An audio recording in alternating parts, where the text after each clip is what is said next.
Hi everyone, I'm Alex, and today's story is about family, ambition, and second chances. Giulia Romano left home to chase her dream, only to realize success couldn't fill the void of being forgotten by her own family. But when years of silence turn into betrayal and regret, she's forced to make a choice: walk away forever or fight for the place she once called home.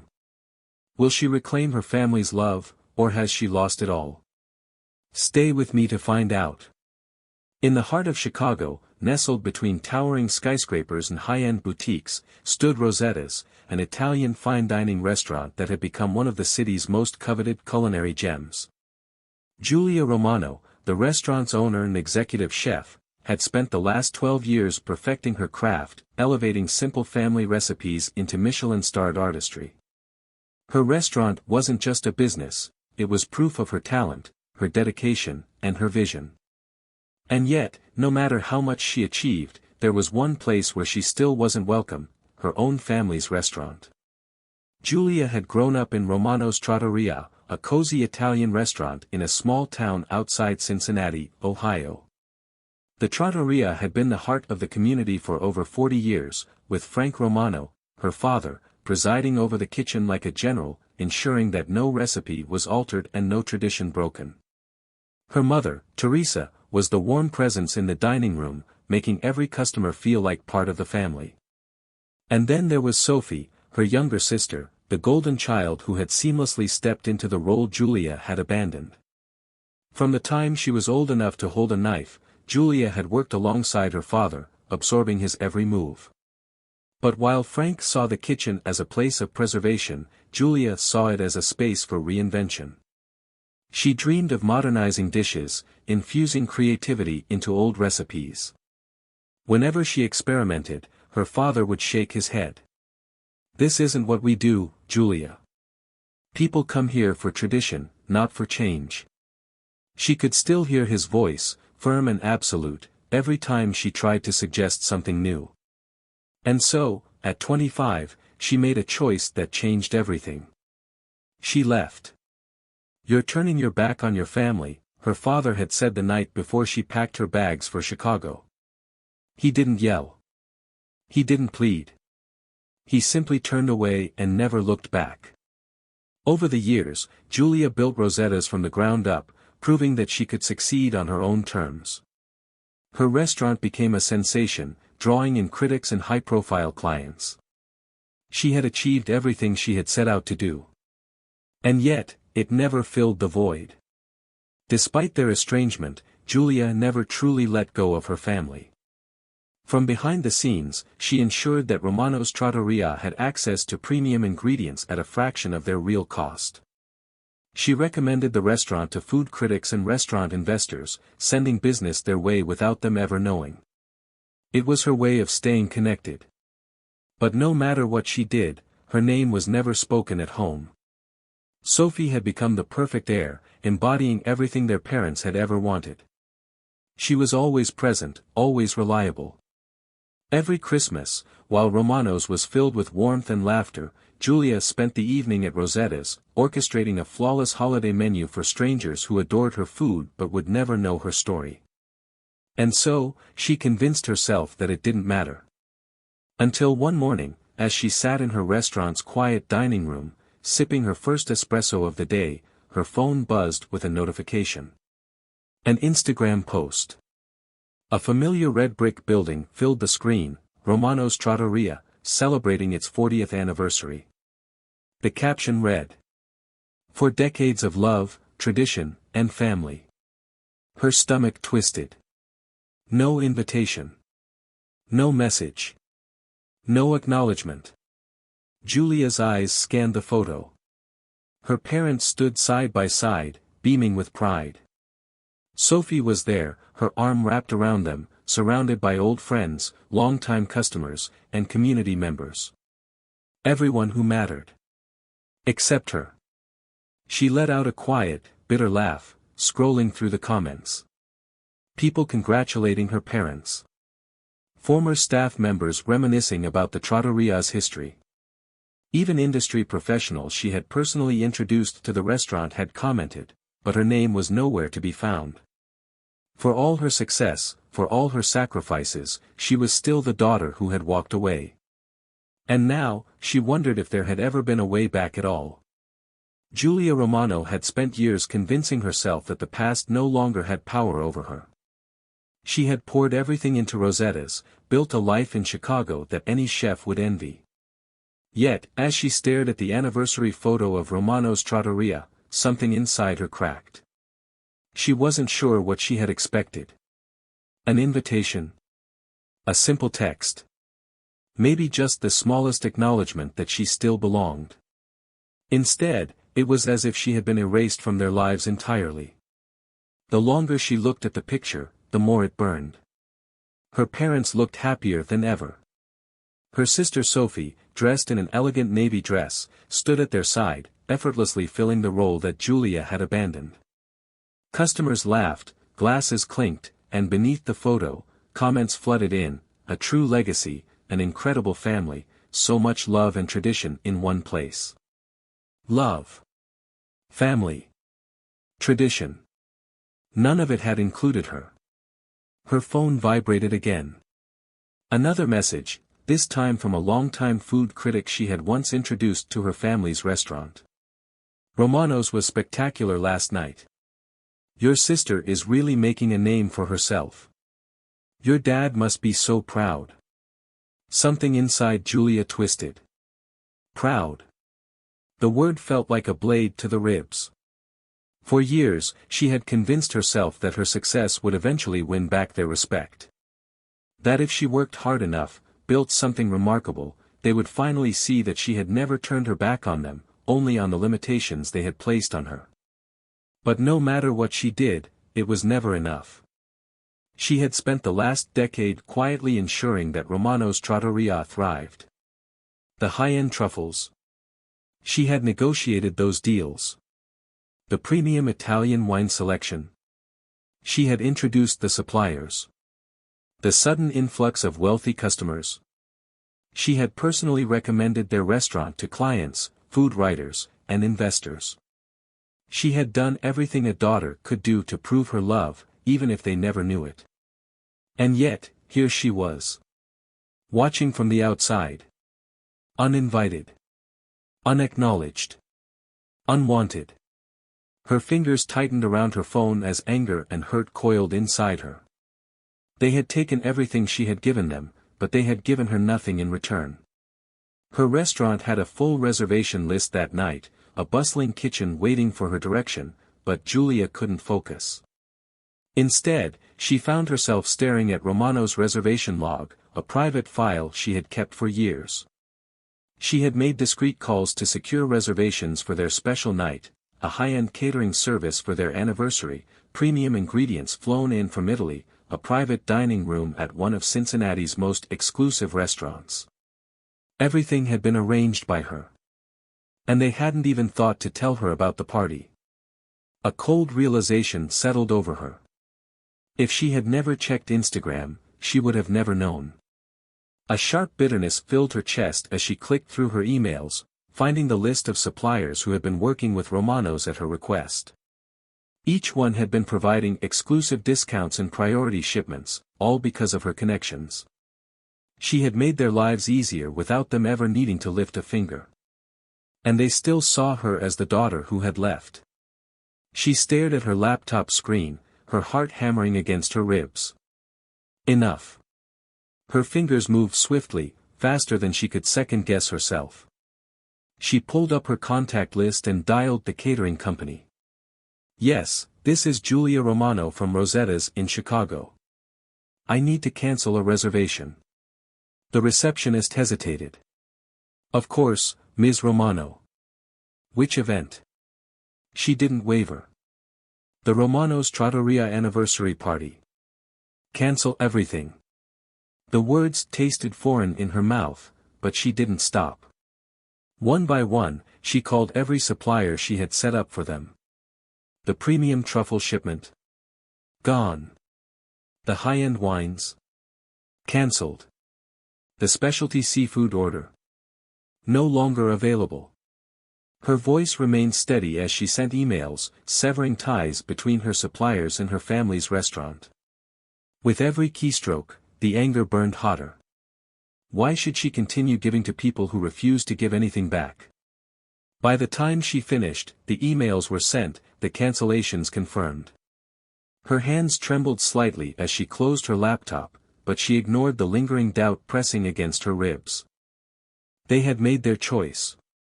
Now she was making hers. Back at Romano's, Sophie was reviewing the final catering orders when her phone buzzed. She glanced down and felt her stomach drop. "Dear Ms. Romano, we regret to inform you that due to unforeseen circumstances, your catering order has been cancelled effective immediately." Her pulse quickened. Confused, she scrolled through her inbox, one cancellation after another flooded in. Her father walked into the room, a deep frown on his face. "Sophie, what's going on?" "The seafood supplier just called, our order for the anniversary dinner has been pulled." "What the hell is happening?" Panic shot through her. "I don't know," she stammered, trying to process the sudden collapse of everything they had planned. Then, her phone vibrated again. Another message, this time from a close contact at a wine distributor. "Sorry, Sophie. I wish I could help, but Julia called earlier." She pulled the plug on everything. Her breath caught in her throat. Julia. For the first time, she understood the weight of what she had done. And for the first time, she wondered if maybe, just maybe, she had pushed her sister too far. Sophie Romano had always prided herself on being the reliable one, the daughter who stayed, the one who never questioned the traditions their father held sacred. While Julia had left to chase her dreams in Chicago, Sophie had been there every step of the way, standing beside their parents, running Romano's trattoria, and ensuring that their family's legacy remained intact. But now, as she stared at her phone, reading the series of cancellation emails, a sickening realization set in. Everything was unraveling. The catering company was out. The premium truffles. Gone. The seafood distributor pulled their order. Even the high-end wine shipment had been cancelled. It was as if someone had systematically dismantled every piece of their carefully planned anniversary celebration. Her father, Frank, sat at his desk, rubbing his temples in frustration. "Sophie, what the hell is going on?" His voice was low, measured, but she could hear the tension beneath it. She swallowed hard, debating whether she should tell him the truth. That their entire event had been sabotaged. That Julia was behind it. Instead, she hesitated. "I don't know," she lied. "I'll call the vendors and figure it out." But she already knew what had happened. Julia had cut them off. Sophie rushed to the back office, shutting the door before dialing the first number that came to mind. "Julia, pick up," she muttered, pacing as the call rang once, twice, 3 times. No answer. She clenched her teeth and tried again. This time, it went straight to voicemail. She barely had time to process the growing panic before one of the waiters knocked on the door. "Sophie, we've got a problem." She stepped out into the restaurant, where a group of regular customers sat at their usual table, glasses of red wine half empty, plates pushed aside. Mr. Bennett, a well-known real estate developer, leaned back in his chair, arms crossed. "The truffle pasta tastes different," he said, not unkindly, but with a clear hint of disappointment. "What's going on?" Sophie forced a smile. "We're just trying a different supplier this week. Temporary issue." Mr. Bennett didn't seem convinced. "That's a shame. I was planning to bring some business partners here next month, but if the quality is changing." He let the sentence trail off, but Sophie knew what it meant. Another lost reservation. She excused herself and returned to the office, her heart hammering. She opened the restaurant's reservation book. Several names had already been crossed out. Cancellations were rolling in. For years, she had never questioned why their small trattoria had been able to afford top-tier ingredients at unbeatable prices. Why high-profile clients had started frequenting their modest family restaurant. Why food critics and investors always seemed to take an interest. She had assumed it was luck. Now, she realized it had been Julia. And Julia had just taken it all away. Her hands shook as she pulled up her messages. If her sister wouldn't answer her calls, maybe she would respond to a text. Sophie, what the hell did you do? No response. She tried again. Sophie, I get it. You're mad. But this is our parents' restaurant. You're hurting them, not me. Still nothing. Sophie exhaled sharply, rubbing her temples. A bitter thought crossed her mind, maybe this was payback. For years, she had been the one who stood at their father's side, helping to run the business. She had been the one who reassured their mother when Julia didn't come home for Christmas. The one who had listened to their father vent about how Julia had abandoned the family. And in some part of her, she had resented Julia for leaving. She had told herself she didn't need her sister. That Julia had chosen this life. That she had no right to claim she still cared. But now, for the first time, she realized how much of their success had depended on Julia's silent hand. Her sister had spent years making sure Romanos thrived, even from afar. And Sophie had never once acknowledged it. Now, their parents were about to suffer the consequences. A knock at the door pulled her from her thoughts. It was their mother, Teresa. "Sweetheart," she said gently, her voice filled with quiet worry. "Your father just got off the phone with the restaurant we booked for the anniversary dinner. They cancelled, too." Sophie's stomach dropped. Teresa hesitated, then continued, her voice barely above a whisper. "And the catering company. They said we cancelled on them, but none of us did." She didn't need to say anything else. The weight of it all settled heavily between them. Her mother sighed, placing a hand on her shoulder. "I don't understand, Sophie. Why is this happening?" For the first time, she saw the exhaustion in her mother's face, the slight tremble in her hands. Romanos had been their family's entire world for 40 years. This anniversary was supposed to be a celebration of everything they had built. And now, in a matter of hours, it was all crumbling. Sophie turned away, unable to look her mother in the eye. Because she knew the answer. And it wasn't bad luck. It wasn't a mistake. It was revenge. Julia had made sure of that. The weight of it all was suffocating. The restaurant was quieter than usual, the staff moving cautiously, as if afraid that any sudden movement might cause Romano's trattoria to collapse under the pressure. The usually warm, inviting atmosphere was now thick with tension. Sophie sat alone in the office, her hands gripping the edge of the desk as she tried to process the chaos unfolding around her. The anniversary dinner was ruined, the catering was gone, and their most valuable customers were leaving one by one. And the worst part? She knew exactly who was responsible. Her phone buzzed on the desk, the name on the screen making her stomach tighten. "Mr. Bennett." She hesitated before answering. "Hello." "Sophie," he greeted her, his voice polite but firm. "I heard some interesting news today. Is it true that your restaurant lost its premium ingredient suppliers? The ones Julia Romano introduced you to?" The words hit like a slap. "We're working through some issues," she said carefully, trying to mask the crack in her voice. Mr. Bennett sighed. "That's unfortunate. I have a dinner planned next month with investors from New York. I was considering Romanos, but with all these changes, I think I'll take them somewhere more consistent." The line went dead before she could reply. She set the phone down, her chest tightening. How had she let this happen?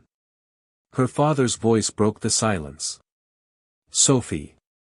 She turned to see him standing in the doorway, his face lined with exhaustion. He held his phone in his hand, staring at the screen as if it contained a secret he wasn't ready to confront. "Your sister," he said quietly. "She's the reason we had those suppliers, isn't she?" Sophie swallowed hard. She had wanted to shield him from the truth, but now there was no point. "Yes," she admitted. Giulia was behind all of it. Frank Romano's shoulders sagged as he sank into the chair across from her. All these years, he trailed off, shaking his head. She was helping us, and we never even knew. Sophie clenched her jaw. The guilt was unbearable. How many times had they sat at this very desk and spoken about Giulia as if she were a stranger? She must hate us, he murmured, more to himself than to Sophie. Sophie thought of the voicemail she had left, the messages Giulia had ignored. She didn't know if it was hate, but it was definitely pain. Before she could answer, a knock at the door made them both turn. It was Michael Crawford, a well-known New York-based investor and food critic, standing at the entrance of their restaurant with an unreadable expression. "I'm here on recommendation," he said, pulling out a business card. "From Giulia Romano." The words sent a ripple through the room. Sophie shot her father a look, but he was already standing up, walking toward the man. "Giulia sent you?" Michael nodded. "She's spoken highly of Romano's for years. She says it's the heart of her culinary journey." Sophie felt her breath hitch. Had Giulia really still been advocating for them after everything? Michael glanced around. "Though, I have to admit, I'm surprised. I expected a more lively atmosphere for an anniversary night." Sophie didn't have an answer for him. Before she could find one, the door to the restaurant swung open again. And there she was. Giulia. She stood in the doorway, her posture stiff, her gaze unreadable as she took in the sight of the restaurant she had once called home. Sophie's throat tightened. She had imagined this moment so many times, but now that it was happening, she didn't know what to say. Their father spoke first. "You're late," he said, his voice gruff but lacking its usual sharpness. A dry laugh escaped Giulia's lips. "Yeah," she said softly. "I know." For a moment, no one moved. Then, before Sophie could think twice, she stepped forward. I'm sorry," she blurted out, the words tumbling from her mouth before she could stop them. "For everything." Giulia's eyes flickered with something unreadable. Sophie inhaled sharply. "You were always looking out for us. Even when we didn't deserve it." Silence stretched between them. Then, Giulia sighed. "I was angry," she admitted. "I wanted to hurt you back." Sophie nodded, her chest tight. "Well, you succeeded." Giulia let out a breath, then something in her face softened. "Yeah," she murmured. "I guess I did." Their father stepped forward. His expression was unreadable, but there was something different in his eyes. "Regret. I said some things," he admitted. "Things I shouldn't have." Giulia's lip quirked slightly. "You mean the part where I had no place in this family?" Frank's throat bobbed as he swallowed. "I was wrong." Sophie held her breath. Their father never admitted when he was wrong. Giulia seemed just as surprised. For a long moment, she said nothing. Then, finally, she nodded. "Okay." That one word was all it took. Their mother emerged from the kitchen, her face lined with tears. She didn't hesitate, she pulled Giulia into a tight embrace. "Welcome home," Teresa whispered. Giulia stiffened for a second before, slowly, she relaxed into the hug. Sophie felt the lump rise in her throat. Their father reached out, resting a hand on Giulia's shoulder. "If you're staying," he said carefully, "I could use some help in the kitchen." A small smile ghosted across Giulia's lips. "I thought you didn't like my ideas." Frank exhaled. "Maybe it's time I listen." Sophie let out a breath she hadn't realized she was holding. For the first time in years, they weren't just standing in the same room. They were a family again. Outside, the evening sky stretched dark and endless, but inside Romano's trattoria, something warm had begun to bloom again. The air inside Romano's trattoria felt different. It wasn't just the lingering tension from the past few days or the quiet, uncertain glances exchanged between family members. Something had shifted. Julia stood behind the kitchen counter, sleeves rolled up, a chef's knife in hand.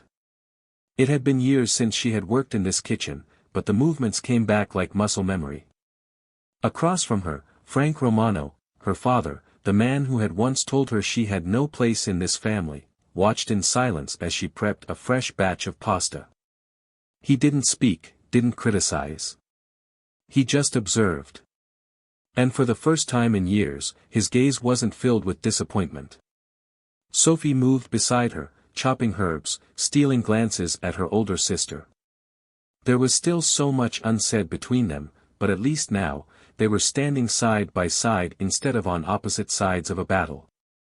Dinner service had started slower than usual, the uncertainty of the anniversary disaster still lingering in the air. But the regulars had returned, some out of loyalty, others out of curiosity. Michael Crawford, the investor and food critic Julia had unknowingly sent their way, was seated at a corner table, watching everything unfold. The night could still go in any direction. And then, Frank did something unexpected. He stepped forward, plucked a spoon from the counter, and scooped up a taste of Julia's freshly made marinara sauce. For a moment, everything stopped. Sophie's knife hovered midair. The staff stole subtle glances. Julia held her breath. Frank let the sauce linger on his tongue before nodding. Not a word of critique, not a single correction. Just a nod.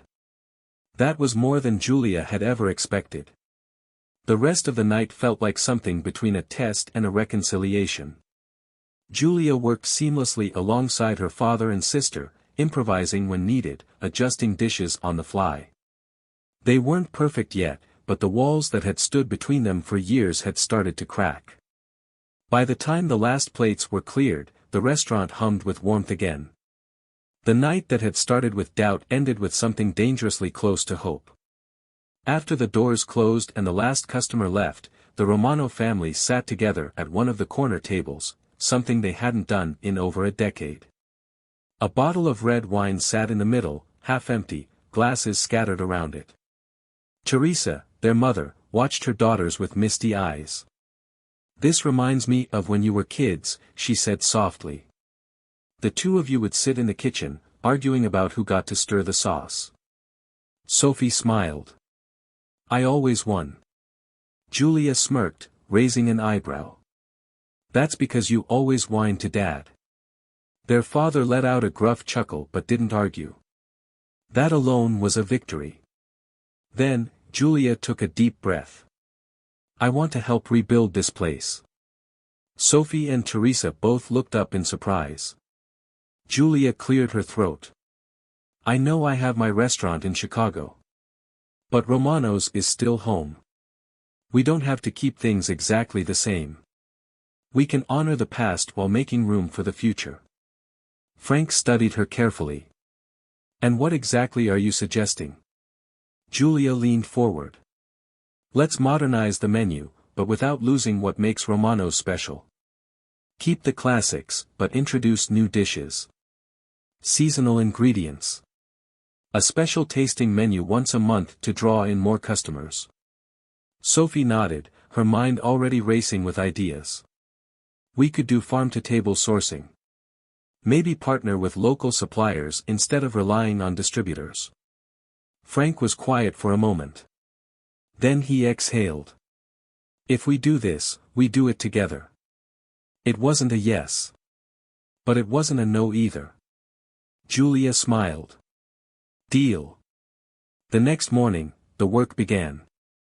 For the first time in decades, Romano's trattoria saw change.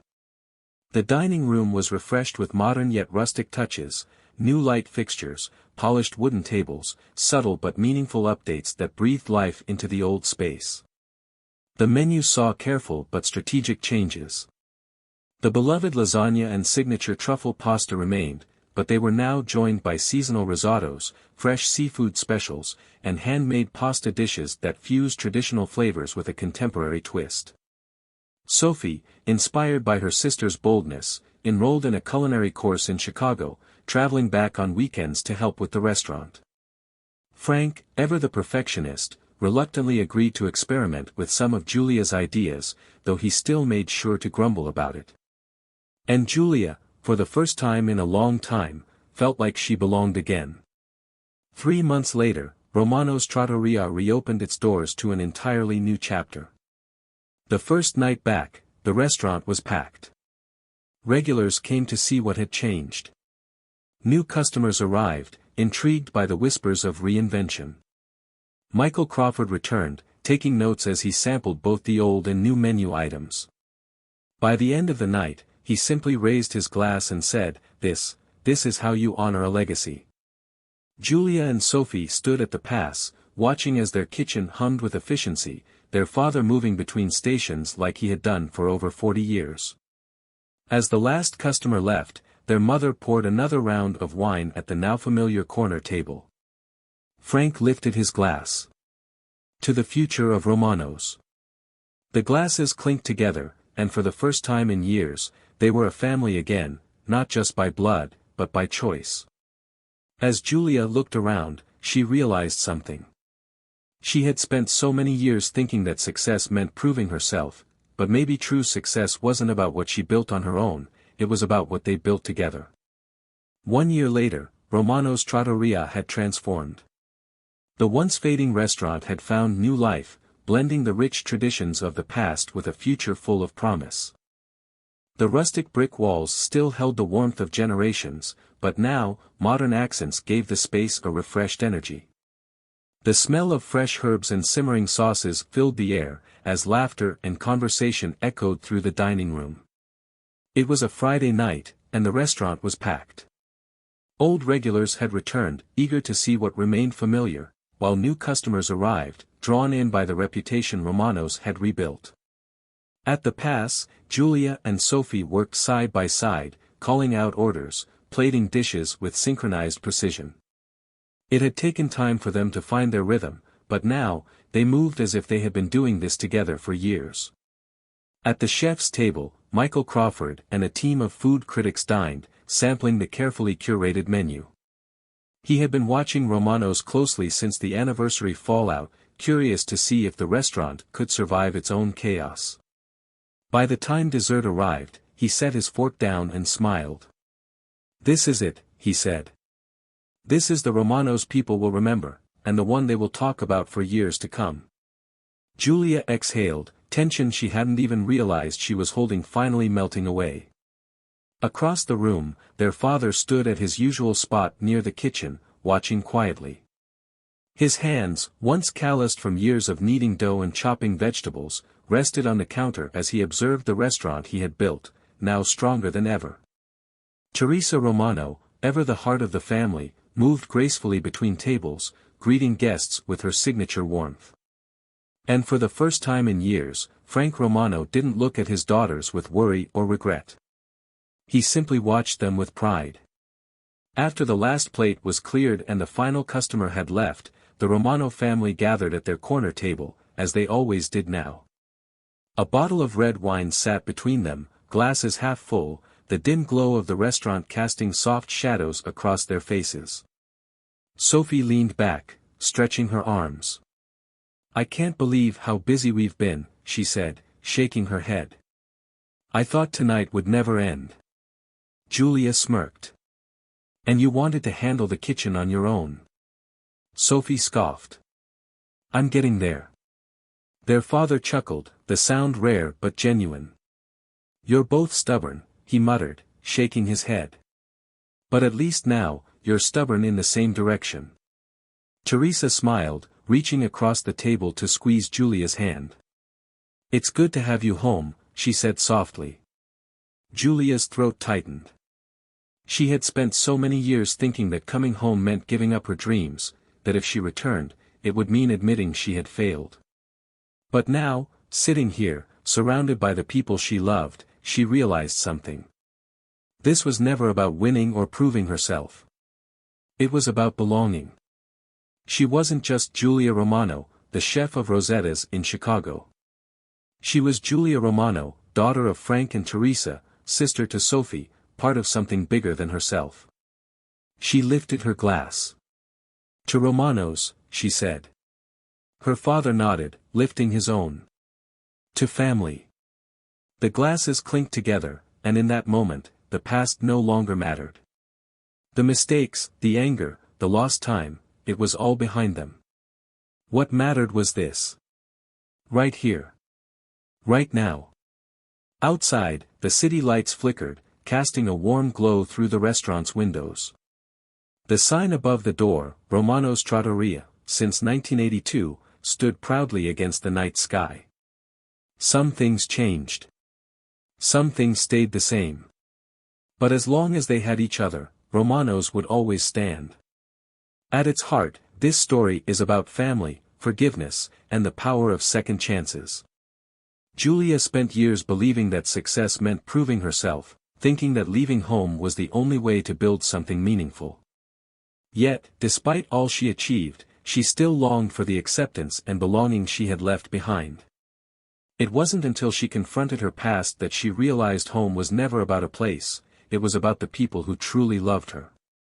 We often let pride and old wounds keep us from reconnecting with those who matter most. But true family is not about never making mistakes, it's about finding the courage to come back, to listen, and to heal. Romano's Trattoria didn't thrive on tradition alone, nor did it flourish through change alone. It survived because love, legacy, and growth found a way to coexist. No matter how far we go, there is always a way back, if we are willing to take the first step. Blue Heart, if this story moved you, like this video to show your support. Speech Balloon Comment 1, if you believe love is stronger than blood. Loudspeaker, share this story with someone who needs to hear it today. Bell, subscribe for more gripping, real-life stories that touch the heart.